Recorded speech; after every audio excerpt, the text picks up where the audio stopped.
Ni wasihi sana waumini wa madhehebu yote ya dini kushirikiana katika mazungumzo yetu, katika ibada zetu za nyumba kwa nyumba, katika ibada zetu za mikusanyiko na katika ibada zetu za mikutano.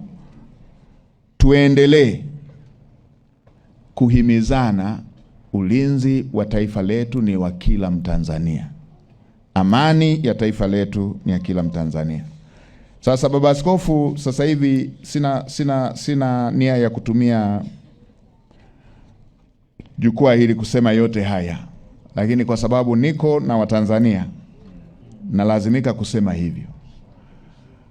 Sasa hivi hatutaki kupuuza viashiria vyovyote vinavyoweza kuleta migawanyiko, kwa sababu tumepata historia mbaya hivi majuzi mwaka jana. Hatutaki kupuuza wala kupita njia hiyo tena, kwa sababu imetuwekea doa. Na mambo haya yanapotokea, tusiwe tunachukulia tu hizi tofauti zetu na kudhani mipaka yake ni hizi tofauti zetu. Tuna mambo makubwa zaidi ya hayo yamejificha, na sisi watu wa serikali ndio tuna vyanzo vya kuyajua hayo.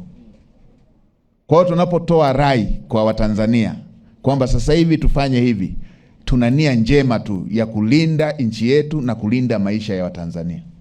Wala tusing'ang'anizane kuhusu hayo, kwa sababu tuna taarifa nyingi ambazo si kila Mtanzania anazo. Tuwe makini na maneno ya kuyasikia ambayo hayajatafitiwa, kwa sababu yanaweza kutugombanisha bure, kumbe hali halisi ikiwa sio hiyo. Mambo yote tunayoyapanga, hata haya ya leo ambayo tutafanya hapa katika shughuli hii ya leo katika Dayosisi ya Kati, hayawezi kutekelezeka kama nchi yetu haina amani, utulivu na mshikamano. Hili ni jambo ambalo linatakiwa limguse kila mtu aone katika sura hiyo. Kwa pasipo amani, hata mchoma muhindi barabarani hawezi kutoka na akachoma mahindi yake. Mtu yeyote mwenye shughuli binafsi, mwenye shughuli ya umma, hawezi akafanya kama nchi yetu haiko katika amani, umoja, mshikamano na utulivu. Hii ni ajenda ya kitaifa na ni ajenda ya kila mtu, na ni ajenda namba moja. Ulinzi wa nchi yetu, ulinzi wa raia wake, ulinzi wa rasilimali na mali za raia wake. Hii ni ajenda namba moja. Na sisi kama serikali tunasema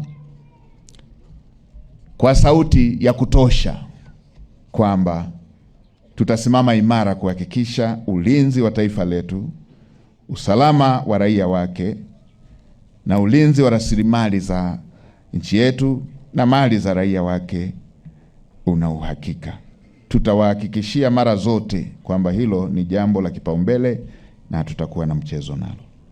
Kwa upande mwingine, swala la umoja linaangukia pia, tumeelezewa hapa, linaangukia pia kiroho.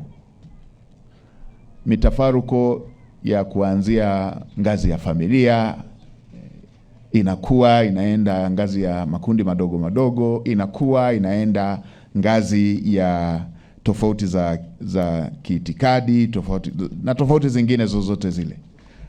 Tuendelee kumwomba Mungu atuepushe kwenda njia hiyo, kwa sababu njia hiyo haina mshindi. Hiyo ni njia isiyo na mshindi. Migawanyiko ya sisi kwa sisi ni njia isiyo na mshindi.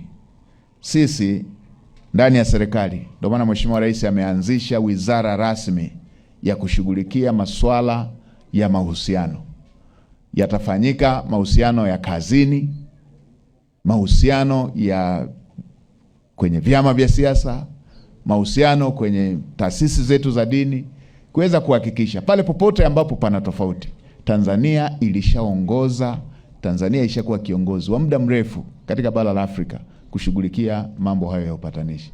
hakuna jambo litatushinda sasa, na hata ambayo yalishajitokeza. Mheshimiwa Baba Askofu, mkuu wetu wa kanisa, pamoja na Baba Askofu na wote mliokwepo hapa, niwahakikishie hatujakaa tu kimya, tunaendelea kuyafanyia kazi, na siku si nyingi tutakuwa tumeyatatua yote, na tunataka tuyatatue ndani ya nchi. Sisi wenyewe yote tutayatatua yote.